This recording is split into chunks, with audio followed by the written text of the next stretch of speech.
দেশে একটি অরাজক পরিস্থিতি বিরাজমান রয়েছে। এই পরিস্থিতিতে দেশকে উদ্ধার করার জন্য, দেশে আইন শৃঙ্খলা পরিস্থিতি স্বাভাবিক করার জন্য, জনগণের জানমালের নিরাপত্তা নিরাপত্তা প্রতিষ্ঠিত করার জন্য কঠোরভাবে পদক্ষেপ গ্রহণ করা হবে এবং সেই ক্ষেত্রে সশস্ত্র বাহিনী যে কোনো পদক্ষেপ নেবে সে জনস্বার্থে, সেটাকে আমরা সকলেই স্বাগত জানিয়েছি এবং আহ্বান জানিয়েছি।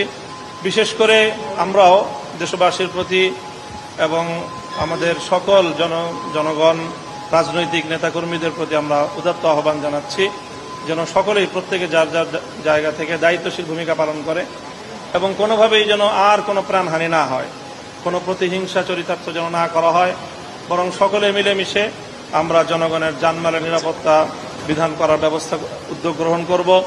সেই ক্ষেত্রে বিশেষভাবে আমরা অত্যন্ত মর্মাহত যে বেশ কিছু দুঃখজনক ঘটনার সংবাদ ইতিমধ্যে আমাদের কাছে এসেছে।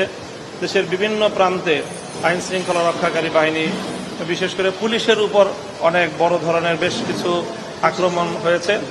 সেই আক্রমণগুলো যেন আর না হয়, বরং আইন শৃঙ্খলা রক্ষাকারী বাহিনী সহ সকল পক্ষের সকল মানুষের জানমালের নিরাপত্তা বিধানে আমরা সকলে সম্মিলিতভাবে ভূমিকা পালন করব। সেই সঙ্গে কোনো সংখ্যালঘুদের উপর, অন্য ভিন্ন ধর্মাবলম্বী যারা রয়েছেন, আমরা জাতি ধর্ম নির্বিশেষে একটি সাম্প্রদায়িক সম্প্রীতির দেশ বাংলাদেশ, এদেশে কোনো ধর্মাবলম্বী অন্য ধর্মাবলম্বীদের উপর কোনো ধরনের অযাচিত আক্রমণ করবে না, হামলা করবে না।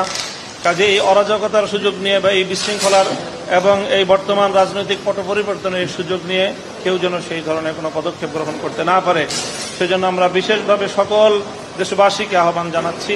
বিশেষ করে রাজনৈতিক নেতৃবৃন্দ যারা রয়েছেন, আমাদের ইমাম সাহেবান যারা রয়েছেন, আলেম ওলামা যারা রয়েছেন, তাদের এক্ষেত্রে একটি অগ্রণী ভূমিকা পালন করতে হবে। সেই জন্য আমরা দেশবাসীর প্রতি, আলেম সমাজের প্রতি বিশেষভাবে আহ্বান জানাবো যে সংখ্যালঘু এবং বিশেষ করে আইন শৃঙ্খলা রক্ষাকারী বাহিনী, পুলিশ সহ অন্যান্যদের জানমালের নিরাপত্তা এবং রাষ্ট্রীয় সকল স্থাপনাগুলো যেন